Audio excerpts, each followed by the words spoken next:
నిజానికి కైలాస పర్వతం శివుడి యొక్క నివాస స్థావరం. పౌరాణిక కథల ప్రకారం ఈ పర్వతం దగ్గర కుబేరుడి అలక నగరం కూడా ఉండేదని తెలిసింది.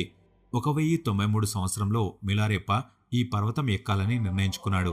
ఈ ప్రయాణంలో అతను నరోవాన్ అనే ఒక బౌద్ధ ధర్మ ప్రసిద్ధుడిని కలుసుకున్నాడు. నరోవాన్ మిలారెప్పాకి ఒక సవాల్ విసిరాడు. కైలాస పర్వతాన్ని ముందుగా ఎక్కిన వారికి దానిపైన పూర్తిగా అధికారం ఉంటుందని చెప్పాడు. మిలారెప్ప ఏమాత్రం ఆలోచించకుండా ఈ సవాలుని స్వీకరించాడు. దీని తర్వాత నరోవాన్ పర్వతం ఎక్కడం ప్రారంభించాడు. అతను చాలా వేగంగా పర్వతాన్ని ఎక్కుతూ ఉన్నాడు. కానీ మరోవైపు మిలారెప్ప మాత్రం ధ్యానం చేస్తూ ఉన్నాడు. కాసేపటికి నరోవాన్ పర్వతం కొంత దూరం ఎక్కాడు. కానీ అప్పుడే అతని శరీరం పైన సూర్యకిరణాలు పడ్డాయి.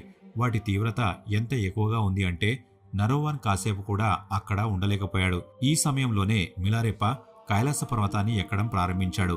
చివరికి అతను నరోవాన్ కంటే ముందు పర్వతాన్ని ఎక్కేశాడు. ఇది కేవలం శారీరక విజయం మాత్రమే కాదు, మిలారెప్ప యొక్క ఆధ్యాత్మిక శక్తికి ప్రతీక. అతను ఎలా పర్వతాన్ని ఎక్కాడనేది ఈ రోజుకి ఒక మిస్టరీగానే మిగిలిపోయింది.